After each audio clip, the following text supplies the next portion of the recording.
I interviewed Daniel Smith of the S&D Podcast to kind of get the mission behind the S&D Podcast. Daniel's doing a lot of pool work, not swimming pool, but more of some billiards for those of you who are used to the pool tables. Daniel talks about educating. He talks about pool as a whole and so much more. Check out the S&D Podcast on YouTube, Spotify, and so much more. And check them out on X as well, and check them out on Facebook, and check out Daniel Smith right here on the Sports Buffet Podcast. Talking to Daniel Smith, he is the author and creator and content creator, as much as I hate that term, of the S&D Podcast. What made you decide to start it up? So originally this started out was just me and a couple of buddies just getting together, just talking about it, having fun, just, shooting the crap basically. Barbershop conversation, essentially. And, it just started off that way. We would do our weekly picks for the NFL, talk a little college football, talk sports, talk movies, music, just basically like pop culture. Then you drifted, and how did you decide on the current direction? So I kind of went different routes, as I had mentioned before, talking about all like pop culture. And I started thinking, I play pool here in Lynchburg, and not many people talk about pool in this area. And there's like so much talent, not just in this area, like with the older generation, but also with like our newer generation that's coming up between here, Roanoke, Richmond, Virginia Beach, all in this kind of like area. And not many people talk about that. So I was like, you know what, let me gear the podcast towards pool and try to help get some of these people noticed that's not getting the notice right now. I would say that your podcast is not designed to ninth grade pool players. It's more designed to 11th grade pool players in terms of it's not designed for beginners. It's designed for people who are, I don't want to say making a living, but, more serious players than just the guy that will go, shoot down in the basement type of thing. Correct. And that's kind of what I'm hoping to, because there's been. What separates them, first off? What separates that novice versus the, I'm not going to call it, because nobody's making a living per se, but I would call them, mid-level pool player. And again, anybody that's listening, basically. I mean this in a nicest way possible. I'm not trying to insult anyone. They're, local pool players who, if you're going to do a podcast, I always think if you do local people, that's where you're getting your most traction, as opposed to, Jeanette Lee. Yeah. You were surprised I knew Black that Widow. name. You're surprised I knew that name, weren't you? I was. I'm proud of you. So you're dealing with more of local pool players. Yeah. Where do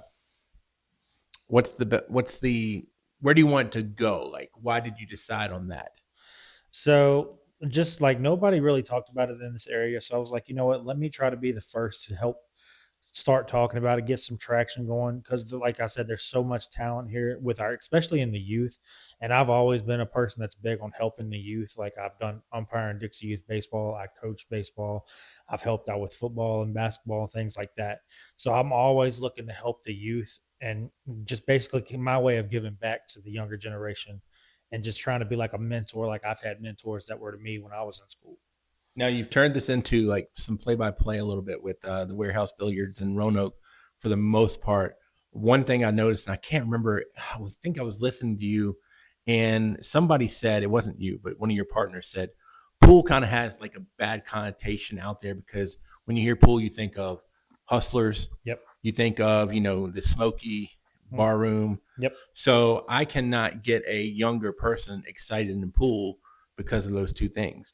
But I have a feeling there's a counter to where I can get that younger person excited in pool because what I just said about the hustlers in the smoky bar room, that's what you see in movies. That's the bad rap of pool. So pool, to me, as I interviewed a couple of people that has actually said this, pool is a sport that's meant to be loved by anybody and everybody. Like you have your people that want to do it as a sport. Then you have the people that want to gamble and hustle at it because that's what they know. That's how they grew up. They grew up in the pool halls from the younger generations, learning how to gamble, play pool. That's either you were making money doing that or you was losing money. And in a way, that's no different than if a weekend person is watching an event at home, correct, basketball or baseball, football game, and, clicking bet on the app. 30 or whatever. Yeah. And I would also argue that, the closest thing I can get to, because I don't think a lot of people know pool, including myself. I think the closest thing I can compare it to is fantasy football is essentially what pool is, because I've got 8 buddies that are going to be in a league. The loser's got to wear a dress on Ford Avenue or something. Yeah. I mean, pool, obviously you're not wearing a dress on Ford Avenue, but it's similar in terms of, I would argue that you don't need to know football. You don't need to call a play. But if you can pick up a stick and, again, I'm not trying to knock anybody, but if you can hit the white ball and that white ball hits other balls, you started. Yes. You've got to start at A before you can get to F. Everybody's got to start somewhere. And like I said, pool can be loved by anybody, whether you're a beginner or you're a professional. Do you want to come in as a beginner trying to play the best person in the room? No, because you're going to lose. Like if you're just starting out. But that's the thing. One of the leagues here in Lynchburg, and a lot of the areas have it, is called APA, which is the American Pool Player Association, which is basically, as it says, it's a beginner's league. So if you're just wanting to learn about pool, learn the history of it, and just learn how to play the game and have fun with your friends, that's the league for you. But then you have some of these other leagues. You have what they call NAPA, UPL, which I am a part of, which is the Ultimate Pool League, is just getting started out. That's more from like your amateurs to like your semi-pros in that aspect. And then you have some that play in these big tournaments, Carolina Billiards Circuit, the WNTs, which actually just got recently picked up this year on ESPN Plus. And that's huge, I think, for this sport, because this sport is finally getting the recognition that it deserves on the big time platforms. 2 stupid questions for you. I'm of the Nintendo, maybe even Atari generation. What's your earliest video game system that you would say is more to you? Xbox?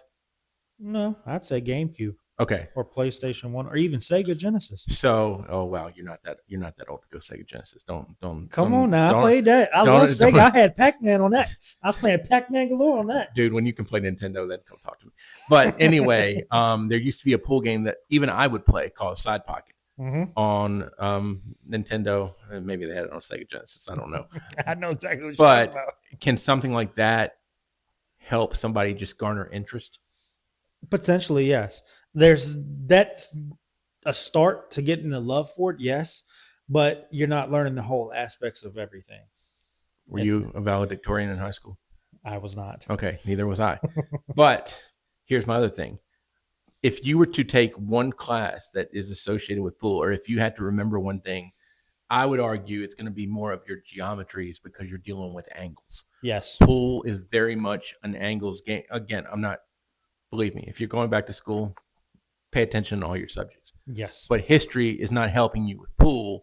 Geometry is. So if you want to become even if you want to become a hustler, I would say you've got to know your angles a little bit. Because if I get up there and play pool with you right now, chances are you're going to win, because you know angles. I always say, here's how I compare pool a little bit. You tell me that when I'm wrong. I'd almost compare it to if you go bowling. The screen will show you where to hit the pin to knock down the other pins. Yes. There's not a screen up there to show you for pool, but I believe if you hit the ball on the right spot, that's going to be good things. Yes. How do you learn that? That just comes with time and practice. And that's the thing. Like, I've learned for so long, I thought I could just go in there and play when I first started, and that I would eventually pick up and get better. And it's not. You've got to put in the time and the effort. You got to put in the practice. And what I mean by putting in the practice, that means some days you're practicing 4 to 5 hours by yourself, just hitting balls, running drills, and just basically running racks until you get it down. Did you ever play golf? I have. Not the best at it at all. Okay, well, great. It's going to help me out even more. Is practicing kind of similar to the driving range?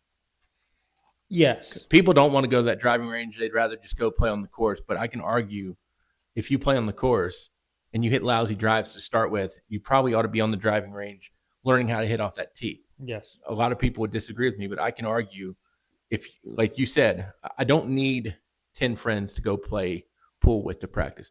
Yeah, it might help if I'm playing you, it might help because maybe I do some strange stuff and you're like, well, now if somebody does strange stuff, I know what to do.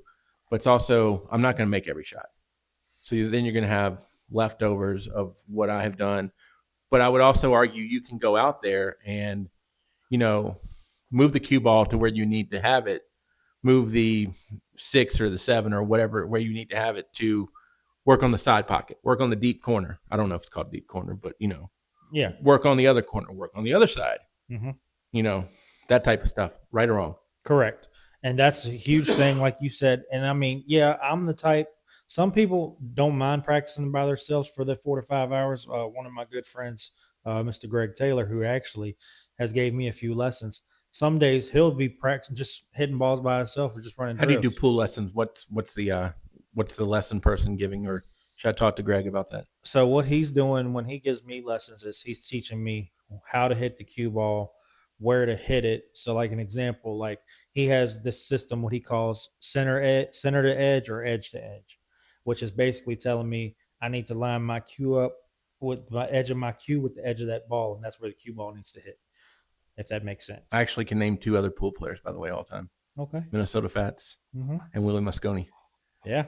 And I think sometimes the problem with pool, too, because I remember growing up, never told you this before, but my grandfather, one of the sports he really liked to watch on TV was pool. I think pool is the most boring thing to watch in the world, but I don't understand what they're doing. And to me, I remember Mosconi and Minnesota Fats maybe, but I think Mosconi and there might have been another guy. They promoted these videos to where you could watch them like make trick shots. Mm-hmm. I almost think in a way that hurts the game a little bit, just like football. I think a hard hit video hurts the game a little bit because guess what? Yeah, it's great to see a hard hit video, but you've got to, people don't watch enough games to where they see the boring stuff. Like you mentioned, I've got to believe that, the third shot off a break is maybe not the most exciting thing ever in pool, but you said earlier, you got to start somewhere. It's got to be done. Yeah. And I mean, that's the thing, like just sitting there watching some of the people, like one of my favorite players that I've always loved growing up was Shane Van Boening, and just watching him play, like sometimes I'll sit there and like some of his racks, he just runs through them quickly. And it's like, well, he didn't have nothing amazing. Basically he had a design and did it flawlessly. But then you have some shots where he's getting hidden behind something and he's having to jump over that ball. Well, not only is he jumping over the ball, but he's making that shot and getting position on the next shot. And you're like, how did he do that? I actually looked him up because you mentioned his name in a group chat I'm in with you. And you know what I find very interesting about him? That he's deaf? Mm-hmm. Yep.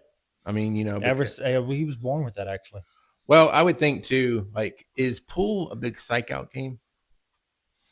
It's a big mental game. I'm not going to say it's a psych-out game, but it's definitely, like, it's a mental struggle at times. Could you wear earbuds while you're playing pool and just listen to Dr. Dre or Jay-Z or whoever? Yeah. I don't know that you can do that in football and basketball to that degree because it seems like more of a teammate sport when you get into those type of sports. But pool, it's kind of like, to each his own type of thing. What gets you in the groove? Because I don't want to say pool has no rules, but I have a feeling that it's much less fragmented than basketball and football or baseball. You got to wear a batting helmet when you go up to the plate. I mean, you don't have to wear batting gloves. Yeah. Got to wear a batting helmet. In pool, don't have to wear a hat. Mm-hmm. Don't have to have earbuds in. Don't have to have a knee brace, pulled up to your thigh or whatever. So I would say with pool, I mean, as long as you're probably dressed. Yeah. I guess. They do have a dress requirement. Usually jerseys tucked in with your sponsors on it, and khaki like dress pants, basically. But what if you don't have a sponsor? If you don't have a sponsor, then you're not a good player. It's not that you're not a good player, it's that you're still learning and you're still getting into the game. And eventually somebody's going to pick up on you as a sponsor. But my point is, if you don't have a sponsor and you're going and play pool, I mean, as long as you committed to like I'll call it a restaurant dress code pretty much. Then it seems like you're good to play. I mean, like I don't need to be 3-piece suit, but I don't need to be, swimming pool. Correct. Either. So pool has a lot less restrictions. And to me, that would be more exciting because guess what? I don't need to go practice. I'm not going to get better if I don't probably, but I can just, show up when I can. Yeah. Type of thing. Might not get the, big sponsors or whatever, but. Yeah, exactly. And that's what, like, when I say that you got to dress, that's for like your professional players that you see on TV. Sure. But if you're playing in your local room or if you're just playing for fun, we're not wearing a fire suit like we would in NASCAR type of thing. Correct. Where we have all of our sponsors on it. I mean, obviously, if you have sponsors, you want to give them love just like I would do if I was on the radio. I'm going to mention the sponsors. Yeah. But at the end of the day, don't want to say be comfortable, but Yeah. And that's literally so like one of the people I interviewed, Ariana Houston out of Roanoke, nicknamed The Problem. She's one of the junior players. She plays in the junior league and she's top 20 in females right now for the junior league. She's actually number one out of the females for that league. But like her jersey, she's got her sponsors like on two patches on one side, the others on the other side. And then on her back, it's got her last name. So that's like she's still got plenty of room for other sponsors, but that's how their jerseys look. But when she goes to events, she's got her jersey on with her sponsors. She's got her black dress pants and black shoes. So what I'm hearing about pool is you're going to get as much into it as you put in. Correct. Type of thing. I mean, we're not having like a travel pool association like there would be for younger sports to where these kids are going to like Greensboro to play in a tournament. Yeah, I guess you can do that if you want to, but you don't have to. I mean, you're going to get as much into it as you put in. Yes. And there is a ceiling in terms of, obviously, it's going to be super hard to be a professional unless you are super dedicated to the game. Yeah. And then that requires you putting in 4 to 5 hours every day and basically just nothing but pool. You eat, breathe, and sleep pool. Like that's what it is.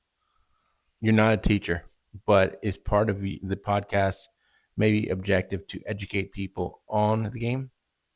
My opinion, yes. That's what I'm hoping. Podcast. That's what I'm hoping to do with it. But also hoping to get people their recognition that deserve it, as well as getting myself out there more and meeting more people. I've worked closely with Justin Clark, who runs a pool series tournament year round out of Carolina. I've talked with Carolina Billiard Circuit. I'm working with them guys. I'm working with the guy in Warehouse, setting up fight cards, tournaments, things like that. So I'm educating people that don't know about the game, but also helping people that are in the game get more active if they want to be active. You just heard from Daniel Smith. He is the author, creator, all-around good guy. He is the S&D Podcast on Twitter. You can check them out. I should say X. Twitter is kind of a thing of the past, but he's on X. I'm on X, but I'm also right here. Bob Alvis with the Sports Buffet Podcast.